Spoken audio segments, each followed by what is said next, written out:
From Hollywood, it's time now for... Johnny Dollar. Vic Kelly, Johnny, Worldwide Mutual. How's your Spanish? CC, Senior. Oh, Mother told me there'd be days like this. One egg in your beer? I gotta be a linguist yet? You may have to be a lot more than that to unscramble this one. Tell me about it. Oh, price is still the same, though. Get on over here, will you? Sure, but give me a little hint. I'd like to start worrying early. All right. Try this. William Billy Alder. The promoter? World's #1 salesman? Up again, down again, Alder? The same. And at this point, he's up to his ears in Venezuelan oil. We're carrying $250,000 life on him. Ooh, I'd settle for the premiums, Vic. How come you're worrying? You'd worry, too, carrying coverage that size. Especially with Alder behaving like he is. Like? Like changing his beneficiary 5 times in a month. What would you say that means? Means I'll be right over.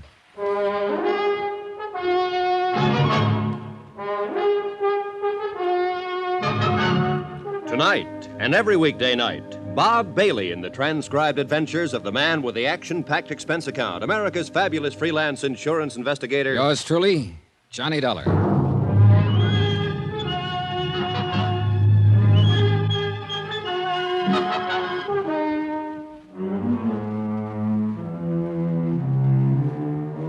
From Special Investigator Johnny Dollar to the Home Office, Worldwide Mutual Insurance Company, Hartford, Connecticut. The following is an accounting of expenditures during my investigation of the Alder matter.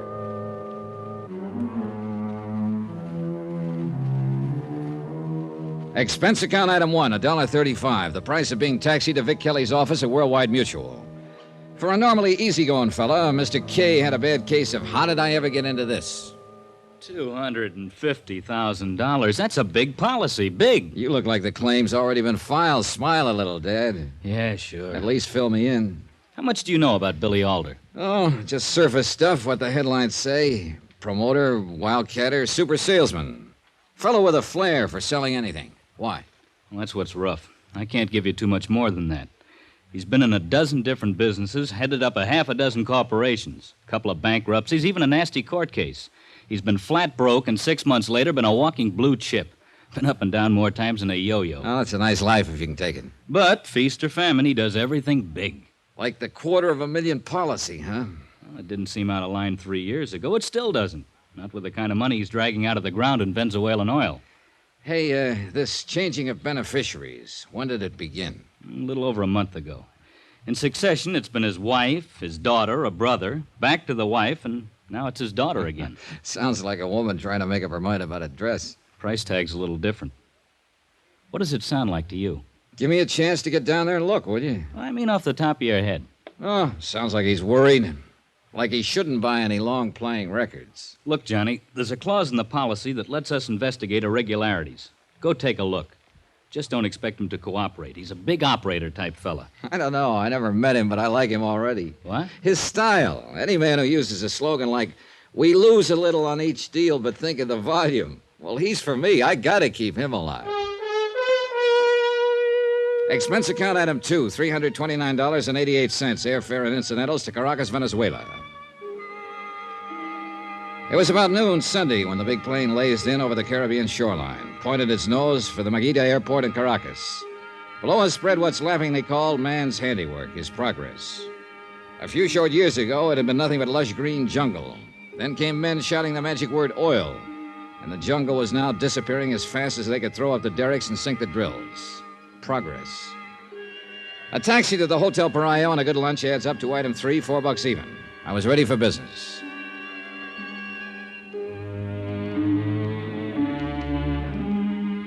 Knocking around in this game, you learn a lot of ways to save steps. On an out-of-country deal, for instance, the local police chief is one person you can't ignore. He can save you more than steps, blood sometimes. He turned out to be 35-ish, bright, relaxed. They might have changed the jungle, but nothing was going to alter Jefe Velasquez style. He took his time, even after I told him why I was here. I'm sorry about the ceiling fan, Senor Dollar. Oh, what's wrong with it? It's working. See, but it's old-fashioned, not like the, air conditioning in Estados Unidos. No problem. I'm comfortable. With all the money from the oil, you think they make modern these offices. No. It's air conditioned in the home, in the car, but not in the office. At least this one. A fan. Well, they'll get to it. Jefe, I get the feeling you're steering away from discussing Billy Alder. Of course. Then there must be a reason. See, because I do not want to give you the bum cow. Oh, bum steer. Gracias. What I mean is there is nothing to put the finger on. To look at them is a nice family with lots of money living in a big, expensive house. But you spend a couple hours there. You know, it's not that way. It's nothing you can see, but... All underneath. You ever see an oil well fire, Juanito? All the burning and burning under the ground. Then, when it's enough force, whoosh, everything explodes to the sky. It's exactly what you expect will happen to these people. Someday. And still, it's hard to figure exactly why. But that is all. Yeah. Well, thanks. I appreciate what you've given me. Now, what's the best way to get to the house? You go there, huh? That's where the job is. It's easy enough to get to. I tell you how. You mind if I ask a question, amigo? Shoot. In your own office, you got a fan or air condition? When I left him, he was even weighing the idea of spending his own money for an air condition. I went right on spending company money. For instance, item 4, $39.55 deposit and first day's rental on a U-Drive automobile. A 20-minute drive over the autopista, that's a 6-lane mountaintop freeway, less traffic jams, brought me to La Guiara, a clean, scrub-looking suburb on the edge of the Caribbean. The older house wasn't hard to find. Huge and impressive, it sat all by itself on a high promontory jutting out into the sea. I suddenly found that I'd become J. Dollar intruder, because in the doorway of the house, a very luscious young lady was being enthusiastically and expertly kissed by a handsome young man. My cough must have been pretty frightening because the boy took off around the house like a quarter horse. Not so the girl. She glared angrily as she came toward me. I hope you're satisfied. Well, embarrassed is a better word. I'm sorry about my timing. I'll bet you are. Well, look, miss, Happy now that you've got something to tell my father? Well, go ahead and tell him. If you'd only slow Then down a while minute. you're at it, tell him something else, that he can hire as many detectives as he likes. It still won't keep me from seeing Paul. Well, looks like you'll need track shoes to see him now. Very funny. Assuming that was Paul. Look, I don't... Assuming. Oh, now look, lady, you never gave me a chance to explain. Not too hard to figure who you think I am, but I'm not. My name is Johnny Dollar, and you're right about only one thing. I do want to see your father, but not for the reason you think. Okay? But I'm sorry, Mr. Dollar. Good. Are we friends now? I'm Peggy Alder. Yeah, I figured as much. Would you like to come in and wait, Mr. Dollar? Wait? My father isn't home at the moment. He shouldn't be over an hour, though. Fine. You won't say anything about what you saw? About Paul, I mean? Lady, the world is full of trouble. Why should I add to it?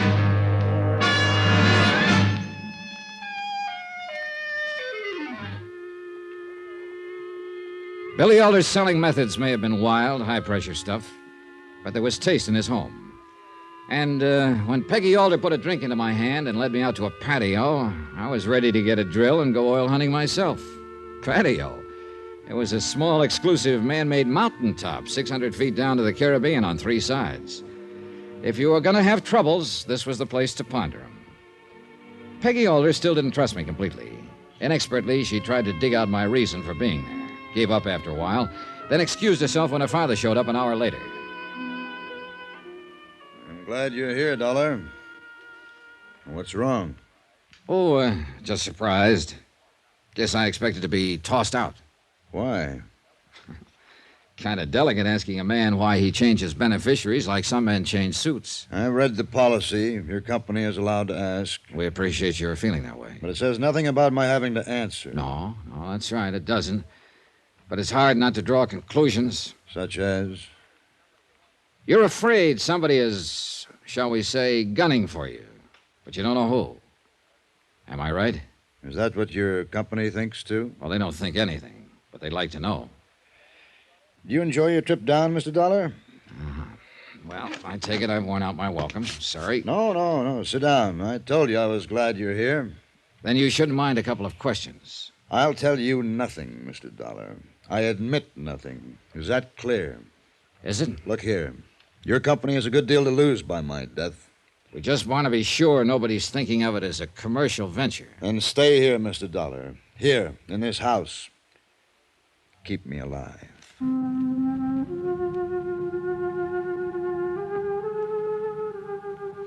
Behind the calm, controlled demeanor, Billy Alder was loaded with fear.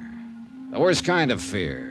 The grinding, implacable kind of terror that for some reason has to be hidden. 2 hours later, my bags had been sent for, and I was comfortably settled in a guest room only slightly larger than Pennsylvania Station. By dinner time that night, the only other people I'd seen in the house were the servants. Alder, his daughter, and I sat down to eat alone. I must apologize for Mrs. Alder's absence, Mr. Dollar. She went to the bullfights today. She's staying in town for dinner with the others. The others? We have several guests staying with us. Charming people, Mr. Dollar. Wait till you meet them. I think we can do without that kind of talk, Peggy. You defending them, Father? Guests. Don't you mean leeches, parasites? That'll do. At least they'd have the manners not to start a thing like this in front of Mr. Dollar. You may be excused any time you like. Gladly. Incidentally, thank you for disobeying my orders to keep Paul Kincaid away from this house. You told him after you promised. Mr. Dollar told me nothing. You seem to forget that servants have eyes and ears. Sorry. Didn't mean to embarrass you, Mr. Dollar. That's all right. Kids. Can't do anything with them these days. Headstrong, no sense of values. That Paul Kincaid, an oil field foreman. Can you see him fitting in as Peggy's husband? Into Billy Alder Enterprises? Quite a step up, if he can make it. Believe me, he never will. After dinner, Alder and I headed for that fabulous patio. I hoped he would open up, but he kept the talk general. Charming, witty, but simply conversation. Truthfully, I wasn't too unhappy, because the setting was one of those once-in-a-lifetime things. I couldn't take my eyes away from the lights far below. The glittering shoreline stretching from Carneiro all the way to Puerto Cabello. That's when it happened. The bullet smashed into the wooden canopy support just inches from Alder's head. So close that the splinters flew, buried themselves in his cheek. Mr. Alder, you all right? I think so. Stay here. I raced back through the house, headed for the front entrance as fast as I could. Outside, I tried to stare through the darkness into the only direction from which that shot could have come, the rolling jungle slope of the promontory. Sure, it looked deserted, but I knew it wasn't. Someone had to be out there, with 5 more bullets in his gun and murder in his heart. Johnny Dollar. This is Caracas Police, senor. I have Jefe Velasquez returning your call. Momentito, por favor. Thanks. I have the senor Dollar, Jefe. Gracias. Good morning, amigo. It is, huh? Here it is. Here it ain't. Where is there? The Alder house in La Guiara. I'm staying here at Alder's request. You are, how they call a fast mover, amigo. Felicidades. Sorry, but felicitations are a little out of place. Trouble? Someone came within inches of killing Alder last night. I've got the bullet. How's your ballistic setup? At your disposal. Just bring it in. Thanks, I will. Maybe it's got something to say. I hope you're right. But, amigo. Yeah? Don't you think is the next bullet you should be worrying about?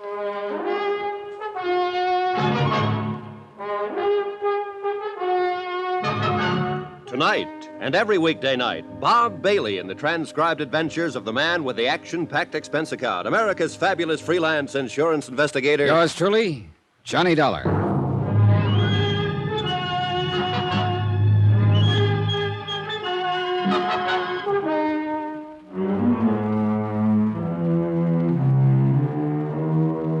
From Special Investigator Johnny Dollar, location Caracas, Venezuela, to the Home Office, Worldwide Mutual Insurance Company, Hartford, Connecticut. Assignment, the Alder matter. Expense account continued.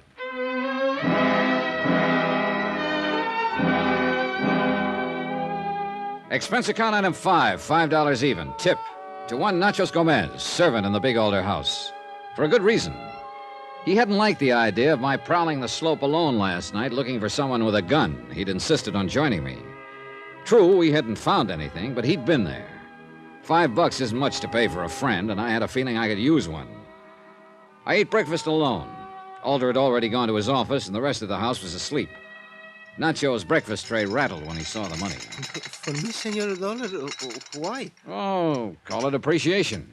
You didn't have to follow me out there last night. Well, you could have been hurt, Senor. You don't know the slope is a long drop to the bottom. Yeah, and lumpy. I didn't expect money. I did not do it for that. I know that. Go ahead, take it. Mil gracias. Something... I tell you something, senor. When you go running out there last night, I was sure you would find nobody. Oh, why? Well, you saw for yourself. Too much, how you call it, bushes, too thick. They could be standing right next to you and you wouldn't know. Then why did you come streaking out after me? I told you. It's a long way down. One wrong step and psst. In the States, that's an old joke. The punchline is, watch that first step. It's a beaut.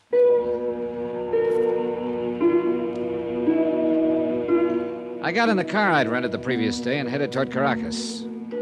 I passed the driving time pleasantly by counting oil wells. From that, I graduated to trying to figure how much money they made with each given stroke of the huge pumps. Nice kind of occupation? Sure.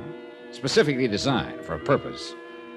To keep me from worrying about the business at hand, namely why super salesman Billy Alder, insured for $250,000, should change his beneficiaries 5 times in a single month.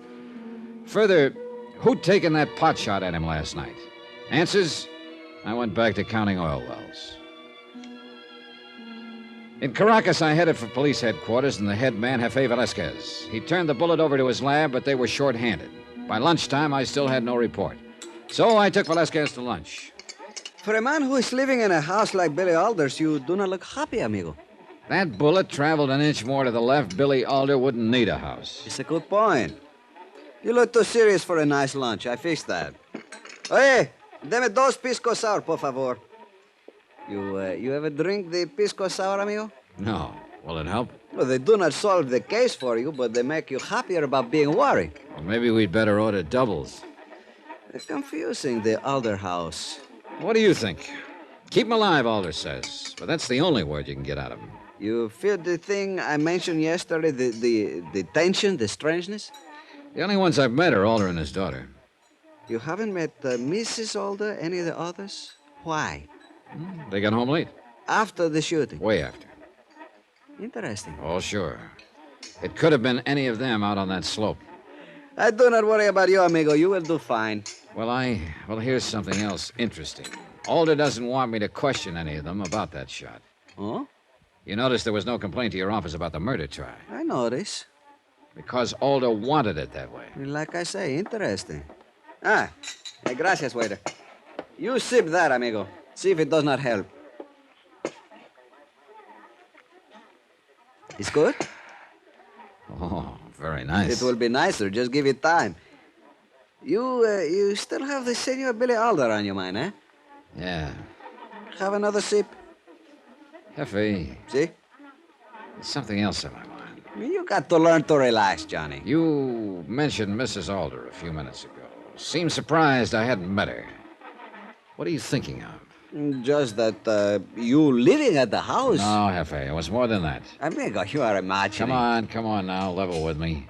I'm far enough out in left field as it is. Write it off as professional courtesy, huh? You are a pretty nice-looking fellow, amigo. Don't snow me. I am simply trying to answer your question, Johnny. Mrs. Alder, how shall we say it? It does not make her angry to be seen in the company of a handsome man. I see. What's Mr. Alder's reaction? The Alders must be people of breeding. If they have a quarrel, it is not in public. Thanks. But at the risk of seeming ungrateful, you could have mentioned that yesterday. It's a pretty good department, the Caracas police, amigo. You know why? Because I teach them always one thing at a time. Comprende? Mucho, amigo. Come on. We eat, then we get back to the lab. If they have not finished, I fire everybody.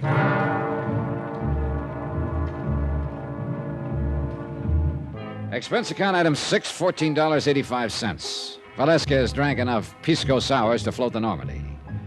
Back at the police lab, I wished I'd kept pace with him, because all they could tell from the bullet was that it had come from a Luger. And Velasquez pointed out there must be a couple of thousand Lugers in Caracas. I headed back for the Alder house at La Guerra. Unless the members of that happy household slept all day, somebody should be alive and stirring. And they were people I wanted to meet badly. But I almost didn't make it. As I approached the main gate, I noticed another car parked along the side of the road about 50 feet from it. Suddenly, it roared into life, shot forward, screamed to a stop, and cut me off, almost piling me into the entrance pillars. You darn fool, what's the matter with you? Plenty.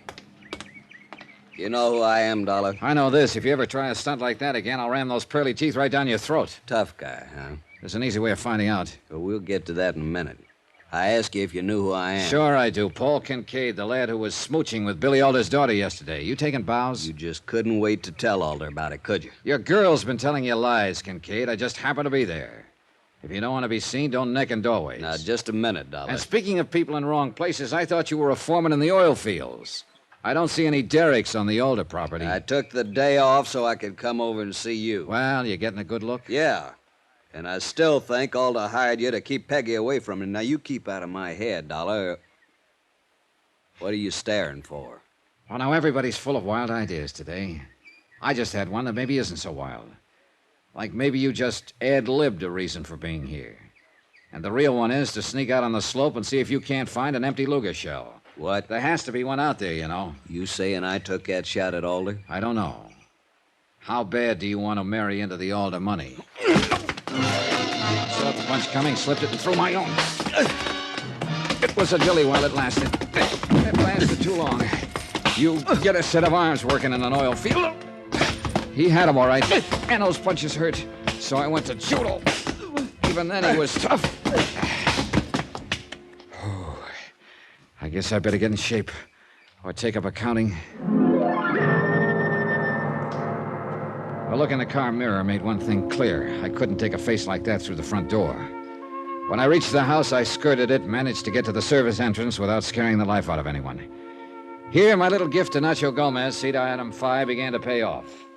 He hustled me up to my room by the back stairs, and without waiting to be asked, he got busy with bandages and things. You win, senor? Would you believe it if I said yes? Only through politeness, I think. Oh, perdóneme, senor. That one was pretty deep. Caray. Yeah, what's the matter? I was just thinking, if you really win, I hate to see the loser. Thanks, but I can do it without seeing him again. That is about the best I can do, senor. Yeah, well, okay, thanks. Oh, no es nada. Con su permiso, senor. Sure, just tell me one thing, will you?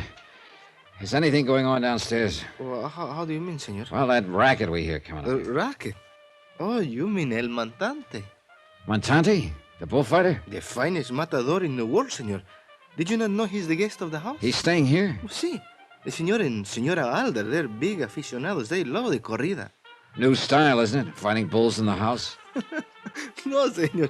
Montante, he just gave a demonstration of the passes with the cape, you know? Uh-huh. Oh, it's beautiful. Why you not go down and watch, senor?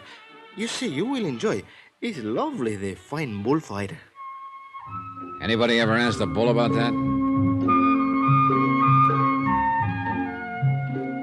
After Nacho's gentle ministrations and a quick change of clothes, I must confess I looked slightly more like a human being again. Slightly. Anyhow, I wandered downstairs, headed for the huge living room. And it was like walking into another world, alive and pulsating to the music from a record player. 5 or 6 people stood around, hypnotically beating time, their eyes glued to the great El Montante, a handsome Spaniard who skillfully worked a bullfighter's cape in the center of the floor. Nacho hadn't exaggerated. Montante was beautiful to watch. But the feeling wasn't unanimous. Billy Alder and his daughter Peggy were the only people in the room I knew, and though they beat time with the others, they both shared the same expression on their faces. Intense dislike for the man with the cape. As I shifted my attention to them, a woman tore reluctant eyes away from the matador and moved quietly toward me. She wasn't really beautiful, but tremendously chic, for want of a better word, and that made her seem beautiful.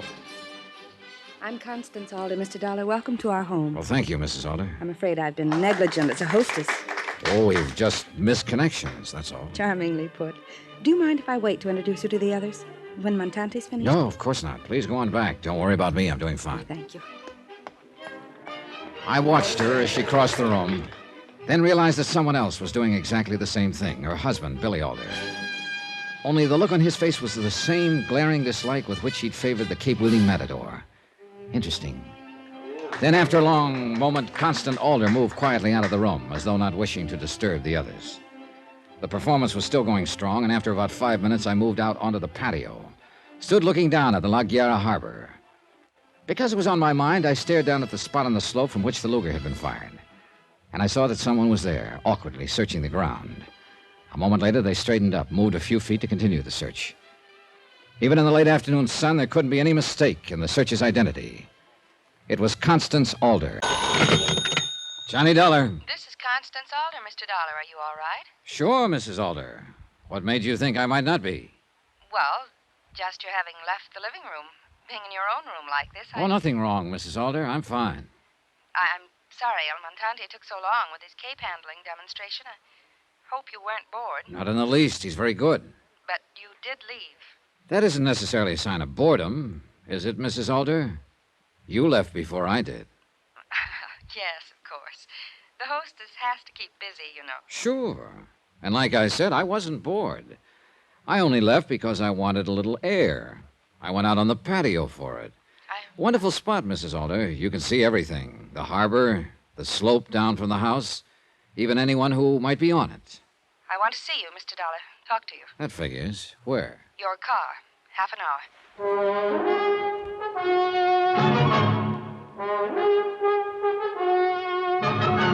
Tonight and every weekday night, Bob Bailey in the transcribed adventures of the man with the action-packed expense account, America's fabulous freelance insurance investigator. Yours truly, Johnny Dollar.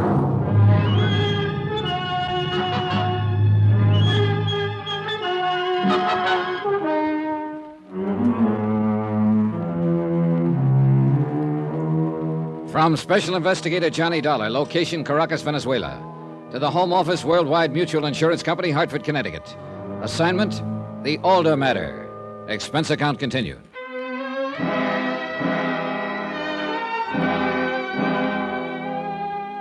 Sometimes it takes only a few well-chosen words to start the mountain coming to Muhammad. And it looked like I'd picked the right ones with Constance Alder. Whatever she had to say, I wanted to hear it, because it was a cinch nobody else in this rat race was giving away any information. Yeah, I wanted very much to hear what Mrs. Alder had to say. I headed downstairs right away because I have a fetish about being early. But my timing was bad. Hey, Dollar, you got a minute? Well, I can hardly say no to my host, Mr. Alder. Come on in the den.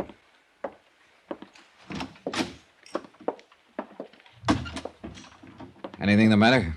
There's cuts on your face. What happened? Your daughter's boyfriend. Paul Kincaid? Yeah, he's got the idea you hired me to bust up their little romance. He didn't like it. That idiot. Is that all you've got to say, Mr. Alder? What?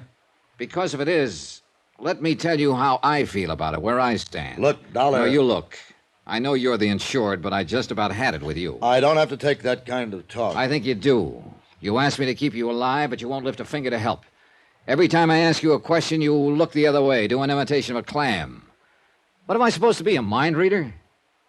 All I want you to do is protect me. Oh, come on, Alder. You're smarter than that. Protect you from what? You've almost been tagged out once. You must have an idea who made that try and why. I have no idea. Just like that, huh? Mr. Dollar... Look, Mr. Alder, don't you see that by not opening up, you're making a clay pigeon out of yourself? I can tell you nothing. You know that I'd be justified in suggesting my company cancel the policy. Well, you'll have to suit yourself about that. Excuse me. Just a minute. What did you tell your family and guests about me? Who am I supposed to be? An old friend from up in the States. Uh-huh. You realize something, old friend? That's the first question I ever asked that you had an answer for. It's the first one I considered you had a right to ask. Mr. Alder. Yes? Whose side are you on? Yours or the person who's trying to kill you?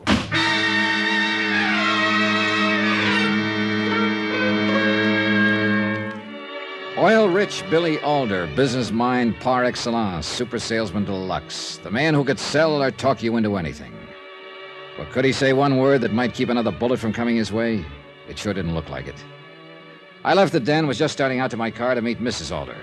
I must have been real anxious for our chat because I suddenly realized I'd forgotten my car keys. I hurried back upstairs and at the top almost bowled over a woman who was about to come down. Oh, I'm so sorry. My fault. That's all right. No, I should have looked where I was going. Here, are you hurt, Miss... It's perfectly all right. Excuse me, please. Sure was a hard house to make acquaintances in, even when they were old and drab and stern-looking. Well, I went to my room, got my car keys, and my wallet, which lay alongside them. The position of the wallet was interesting. I shut the door, headed once more for my car. The lady of the house was waiting. We took off. I know who you are, Mr. Dollar, why you're here. I'm sure you do. I was just back in my room. What? I'll give you a tip. Never search a pro's room. He always puts an article down in a certain position, then memorizes it automatically. A searcher can never replace it exactly the same way. With me, it's wallets. I did not go into your room. Oh? Then name a guess for me, will you? 50-ish kind of lady, kind of faded, severe looking? Why? I'm just curious. Doris Cole, a very old friend from the States. Mind telling me where her room is? Right next to yours. Why? Well, I just ran into her as she was coming downstairs. She looked a little, call it worried. That's ridiculous. She'd have no more reason to search your room than I would. Sure. Let's forget it. A little while ago, I saw you searching out on the slope. And you know I saw you. Now, what were you looking for? An empty cartridge? You think I fired that shot at my husband? Someone did. And there are easier places to go for a stroll than on that slope. I know what you're thinking. But you're wrong. I just wanted to see if I could find some trace of whoever had done it. A shell from a gun. Well, that's interesting, to say the least. I don't like your tone, Mr. Dollar. I don't blame you, because you just made a boo-boo. Only an automatic ejects a shell. A revolver doesn't. In other words, you knew what kind of gun was used.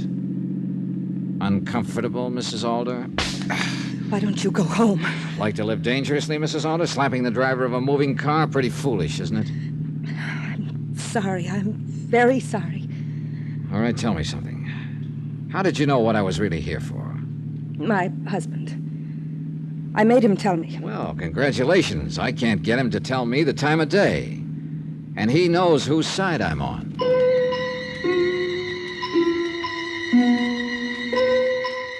We rode back to the house without exchanging another word, and one thing was obvious. The chic Mrs. Alder had apologized all right, but the anger I'd stirred up could have powered a fair-sized city for a week.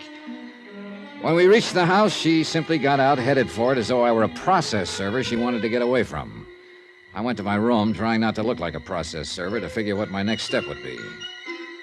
I was suddenly very grateful to whoever had chosen my room because of two things.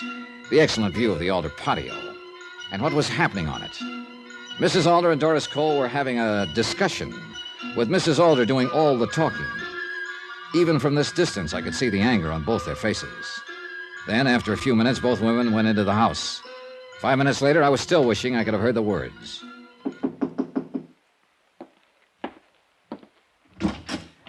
Well, Miss Cole, won't you come in? Well, I only stopped for a moment. Glad you did. I just wanted to apologize for my behavior when we ran into each other on the stairs a little while ago. Oh, nonsense. It was my fault. No. I meant, well, I was so brusque and, well, I just don't know what I could have been thinking of. Oh, you were nothing of the kind. Don't worry about it. You're very nice about it. Very nice. Well, excuse me now, won't you? Oh, sure thing, Miss Cole. Thanks for taking the trouble. Yes.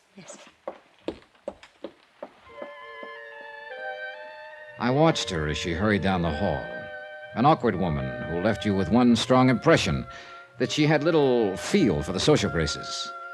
The impression was emphasized about 2 minutes later by a second visitor, one who knew all about the social graces, Constance Alder, all smiles and charm.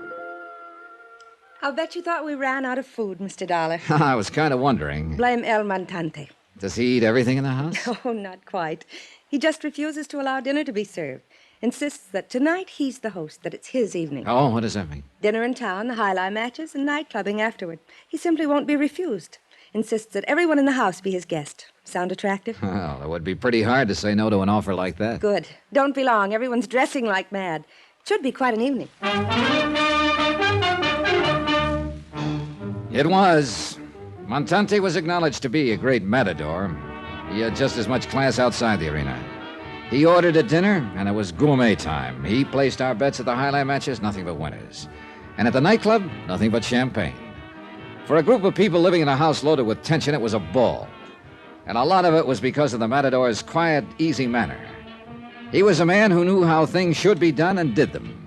It was pretty tough not to like him. Constance Alder seemed to feel the same way, her eyes always on him. But the matador himself was never once out of line, never said or did anything that could possibly offend Billy Alder. And for a busy host, he was observant. I found that out while the others were dancing. Perhaps I can answer the question, Senor Dollar. I haven't asked one, Senor Montante. In words, no. But it is not difficult to interpret. You watch Mrs. Alder, then me. Then a question is in your eyes, no? You're a pretty sharp fella, Senor Matador. And a gentleman, senor. I do not pursue other men's wives. The question is answered? Partly. What happens when you're the pursued? I see.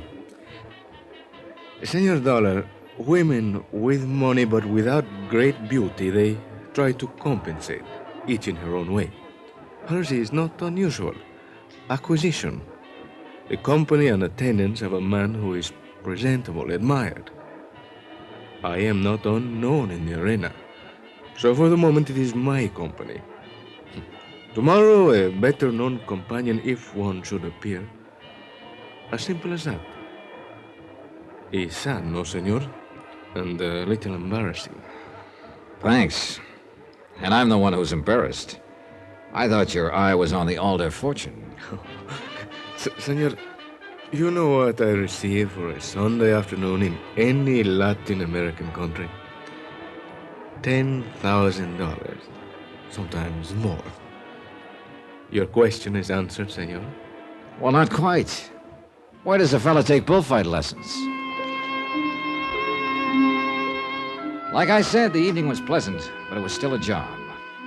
Watching Doris Cole now, awkwardly dancing with Billy Alder, I kept thinking of her argument with Mrs. Alder, her furtiveness. I felt sure she'd been the one who'd searched my room, and there would never be a better chance to return the compliment. So I developed a sudden killing headache, and over the protests of the others, said goodnight and grabbed a cab for the Alder house in Aguilera. In Miss Cole's room, I did a hurried but thorough search, and came up with two things that proved real interesting. A passport with Doris Cole's picture, but made out to one Dora Jansen, and an unsigned letter postmarked New York. In a quick scrawl, it said simply that the Caribbean Star would arrive in La Guerra on the 17th. I'm sorry about your headache, Mr. Dollar, but there is no aspirin in my room. Johnny Dollar. Dollar? There's Alder here. Must be something the matter with the house phone. I thought I rang a different room. Doris Cole's room, Mr. Alder? Well, yes. That's what you got. Now, see here, Dollar, you're not questioning that woman, badgering her. We were simply discussing two headaches and the value of aspirin. Want to speak to her? I just wanted to be sure everything was all right. Both of you running out of the nightclub with headaches like that. Oh, everything's fine. I'd like to speak to you, though. Sorry, it's late. I have a long day tomorrow. I'm afraid it's important. Good night, Dollar. Are you thinking of arresting me, Mr. Dollar? I'm not a policeman, Miss Cole. You act like one. Answering my phone, sneaking into my room while I'm gone. That evens the score, then. You had a quick look through mine earlier in the day. Mr. Dollar. Just what were you looking for, Miss Cole?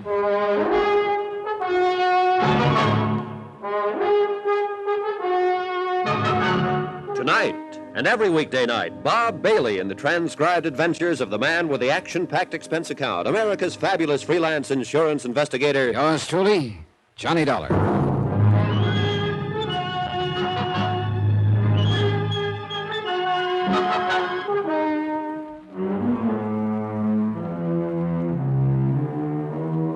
From Special Investigator Johnny Dollar, location Caracas, Venezuela, to the Home Office Worldwide Mutual Insurance Company, Hartford, Connecticut. Assignment, the Alder matter. Expense account continued.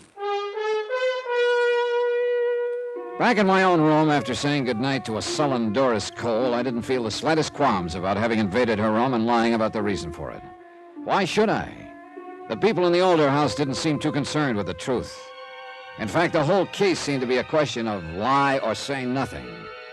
Consider, Billy Alder had been shot at, indicating he had a good reason to change beneficiaries 5 times in a month. And still, he was the original say-nothing fella. Keep me alive was all I could get out of him. His wife had lied, his daughter had lied, and Doris Cole, an old friend of the family, had just proved to be a walking lie. The passport I'd found in her room had her photograph, all right, but it said she was Dora Jansen.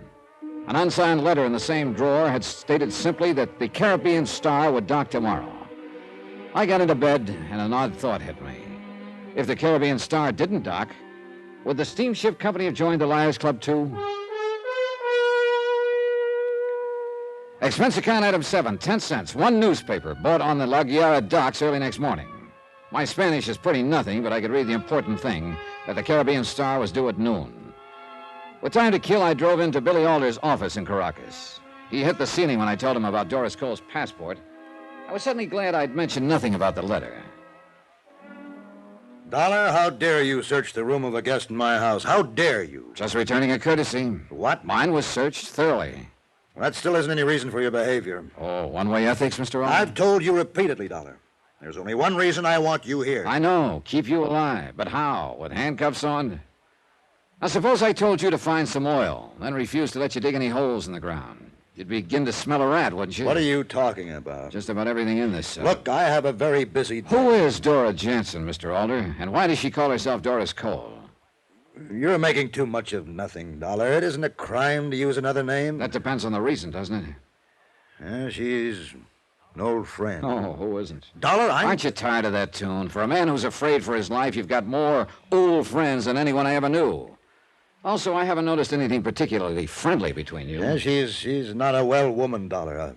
I don't want you bothering. You don't want me bothering anyone. Exactly. Not even the one who fired that shot at you. So I can't help getting an impression that you have a pretty good idea of who it might have been. I told you I was busy, Dollar. Yeah, but it's what you haven't told me I keep thinking about. Dollar. What?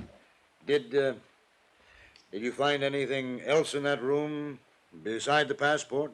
Why, Mr. Alder, what's happened to your sense of ethics? There was still plenty of time before the Caribbean Star would be docking, and Billy Alder's reaction had dictated my next move. The cable office in La Guiara suddenly seemed like a very important place to visit.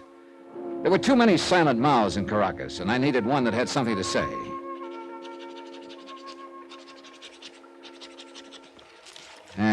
Okay, miss. You can take this now. Si, senor. How you like this to go? Don't spare the horses. Okay. Cable, rush. Si. Victor Kelly, World... Yeah, I know my lousy handwriting. Here. To Victor Kelly, Worldwide Mutual, Hartford, Connecticut, USA. Si? Want all possible information, Dora Jansen, a.k.a. Doris Cole, U.S. passport, 19B67943-11, signed Dollar. And your address for the answer? I'll pick it up here. As you wish. And lady, please. No, senor. Don't spare the horses. It was still early when I reached the waterfront where the Caribbean Star would soon be docking. There wasn't much point in watching the incoming passengers. I didn't even know who I was looking for. So I found a spot at the pier entrance where I could concentrate on those meeting the passengers. Here I made a grudging concession to all movie detectives. Item 7, another 10 cents, another newspaper to hide behind. And you know something? It works fine. Doris Cole, or according to that passport, Dora Jansen, was nervous, excited. And there was no trouble to stay close behind her as she met a passenger, a short, nondescript man in his late 50s. When they jumped into a cab and hurried away from the pier, they were closely followed by a man clutching an unread newspaper. Me.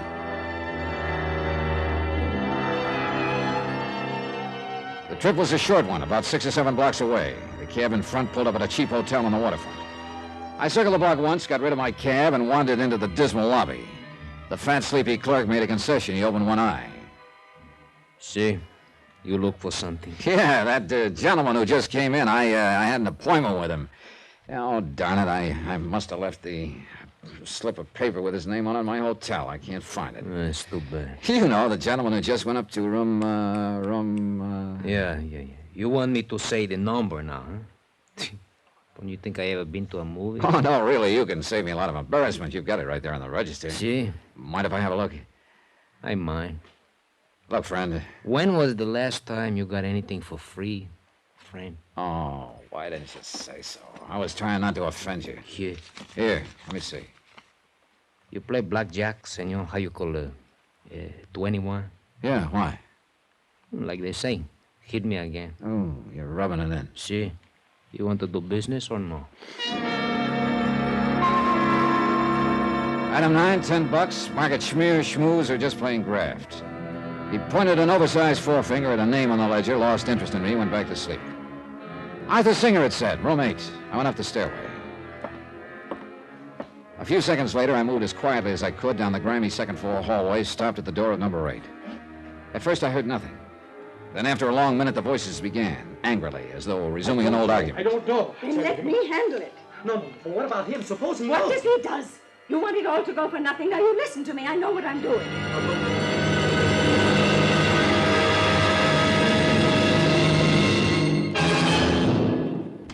5 minutes later, I was back in the cable office getting a second message off to Vic Kelly in Hartford. It was a request for anything he could possibly dig up on Arthur Singer.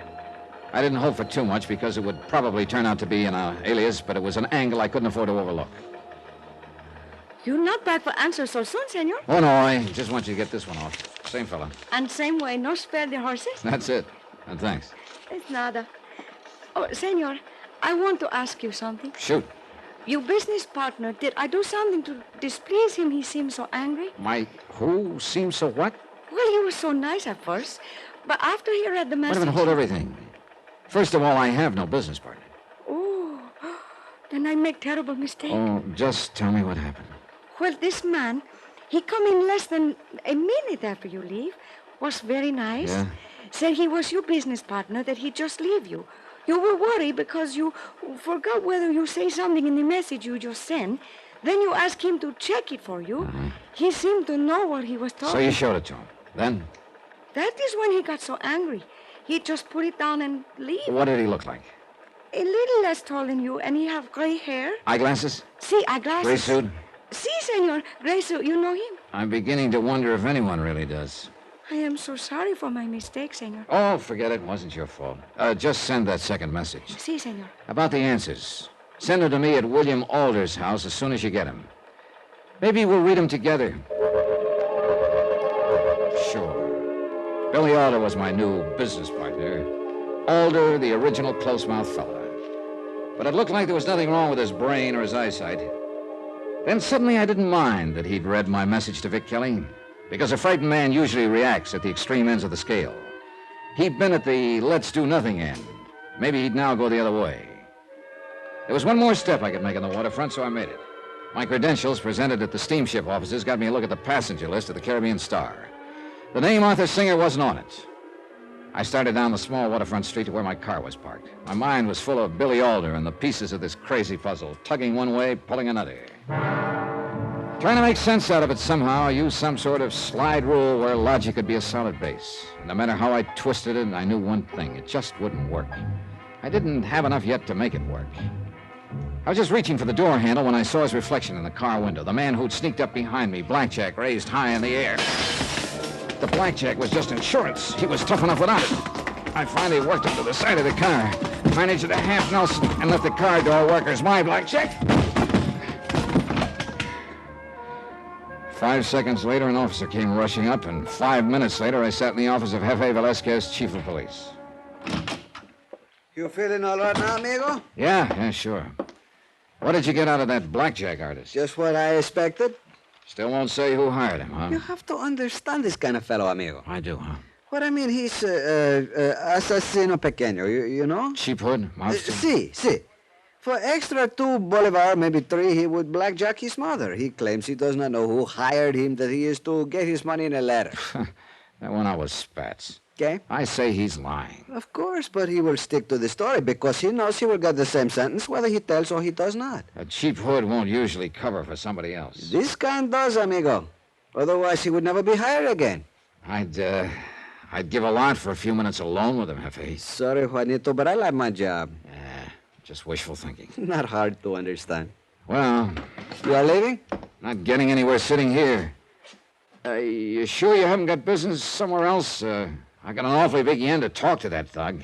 You know, I got a hunch. Forget it, amigo. It's like I say. If you ask him on a Monday what is the day, he must tell you Tuesday. You could beat him to death, he will still say Tuesday. Is the way they think. Jefe, a favor. If I can.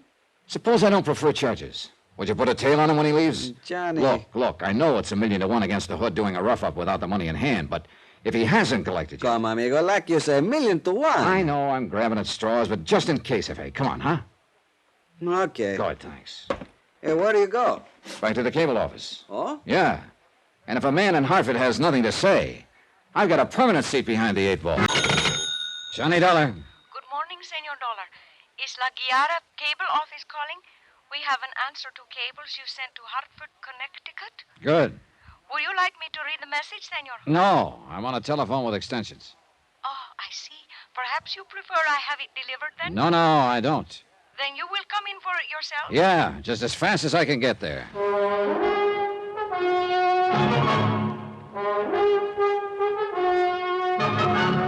Tonight and every weekday night, Bob Bailey in the transcribed adventures of the man with the action-packed expense account, America's fabulous freelance insurance investigator. Yours truly, Johnny Dollar.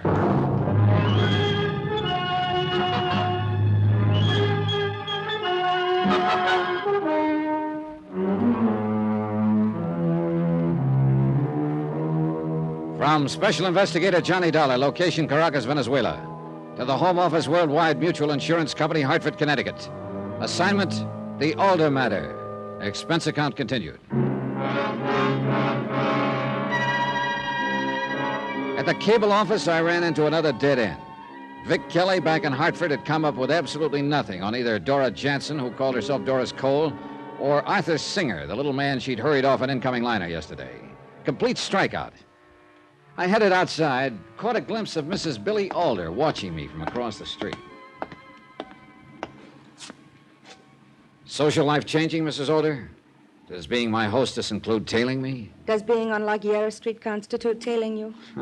Preserve me from amateur detectives. Good morning, Mr. Dollar. Now, come on. You rushed out of the house so fast you couldn't possibly have eaten. I'll buy you breakfast. I knew it was curiosity that made her take me up.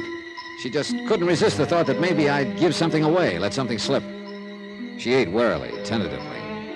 We must have looked like two boxers in a close fight sitting on the edge of their stools, waiting for the last round, the one that would decide the winner. You're staring. Thinking. You love your husband, Mrs. Alder?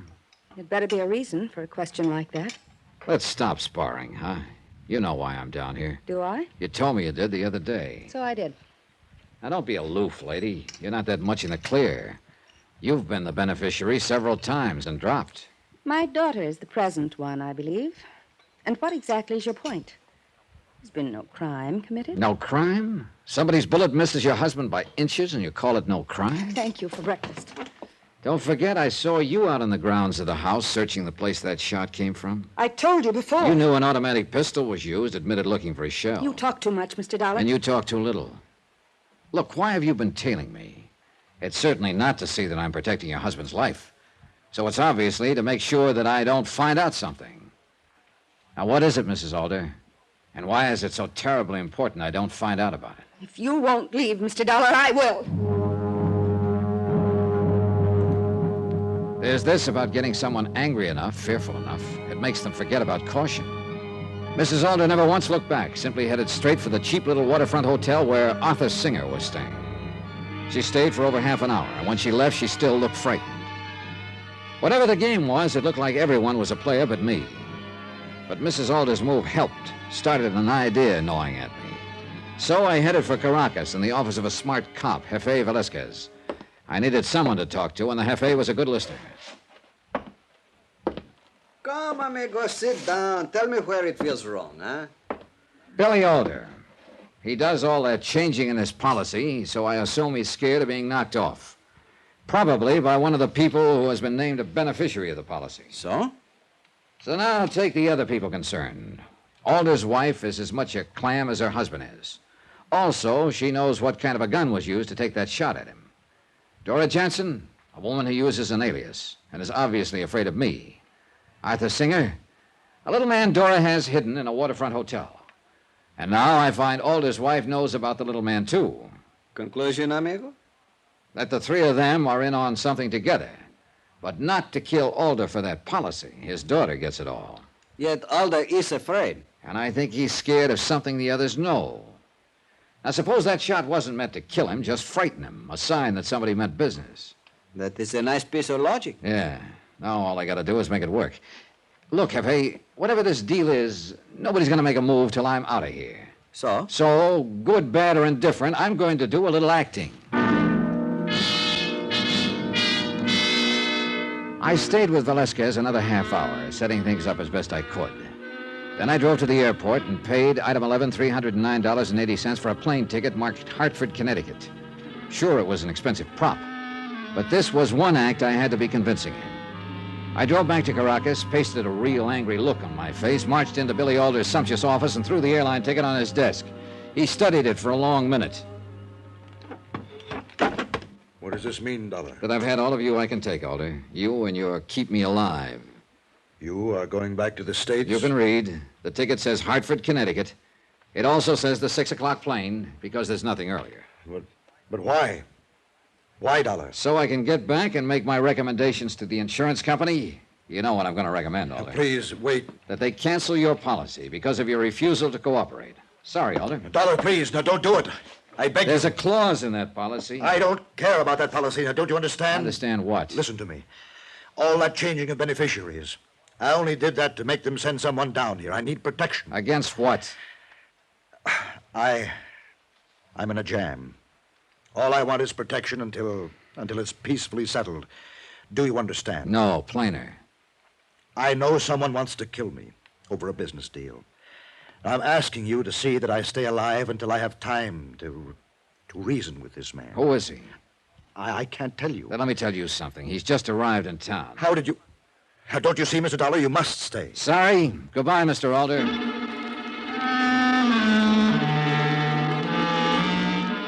I went back to the Alder house, packed my bag, and said my goodbyes. Neither Mrs. Alder nor Dora Jansen wept.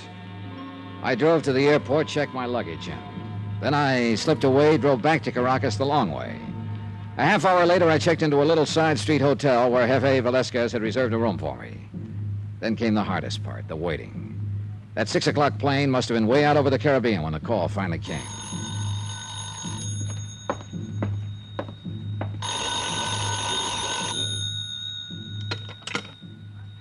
Yeah? Velasquez here. You tired of waiting? Oh, brother, you know it. Look, Jefe, your men check in. Maybe I should have taken part of the work. Be patient, amigo. Your whole idea depends on their thinking you took that plane. You must stay right where you are. But what about your men? Have they... I get a call every couple minutes, amigo.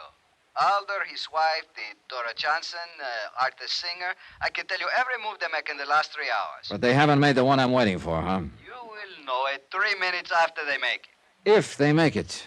Thanks, Jefe. 5 minutes later, Velasquez called again. He took only enough time to tell me he was on his way and to be down in the street in 2 minutes. I was. I only beat him by seconds. Come on, amigo. Well? It looked like your plan worked, Juanito. This Dora Johnson. Yeah? As soon as she learned your plane left, the one you did not take, she rushed to the waterfront hotel, pick up the Art the singer. Then the two of them rushed to the Alder house. And? Alder must have seen him coming because he jumped in his car and raced out in the direction of his oil field at Carranero. They see him and follow him. That's where we headed for. Then we better get things going, get there before Singer kills Alder. I don't know whether or not he deserves killing, but I know one thing. It'll cost my company $250,000. Velasquez's men were plenty good. Halfway to Carranero, one of them flagged us down, told us both cars had definitely passed his way. And when we reached the oil field, another one waited at the gate. He told us Billy Alder, Dora Jansen, and Arthur Singer were in a little work shack across the field. We left the car and moved as quietly as we could toward the shack. There was a weird feeling. In every direction, you could see the great oil rigs working, pumping, ignoring us. We reached the shack, peered cautiously through the window. An even weirder scene was taking place. An almost hysterical Dora Jansen pointed a Luger at a sweating Billy Alder.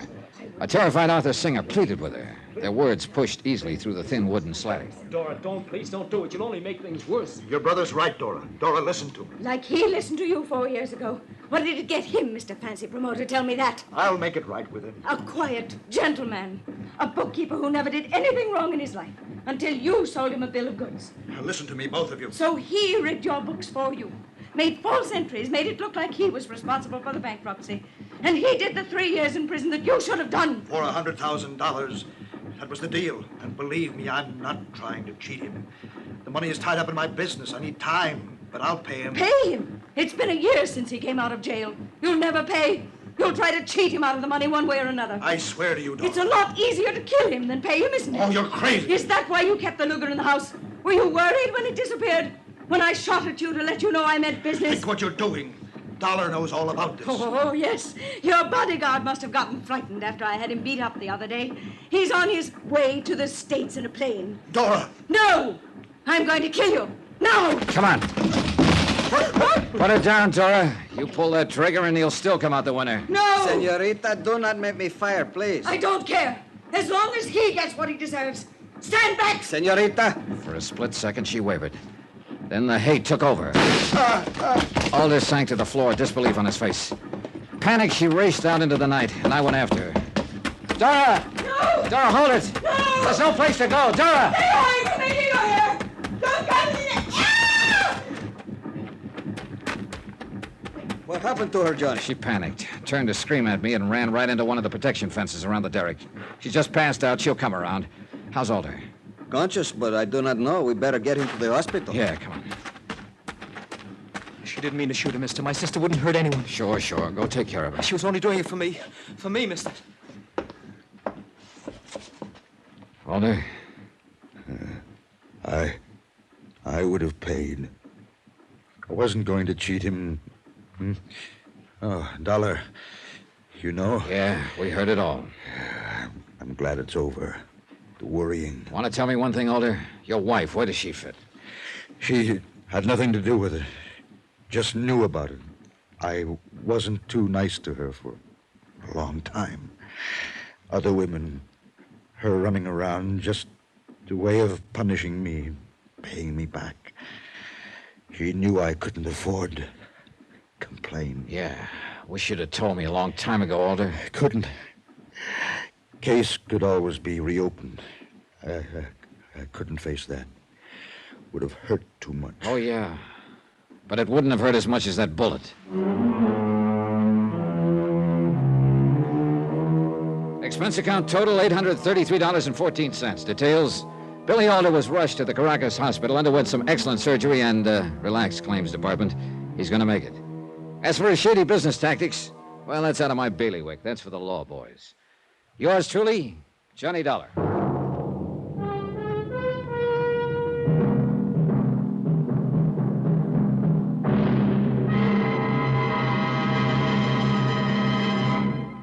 Now, here's our star to tell you about next week's story. Next week, a quiet cabin by a quiet lake, a place ideal for romance and ideal for murder. Join us, won't you? Yours truly, Johnny Dollar.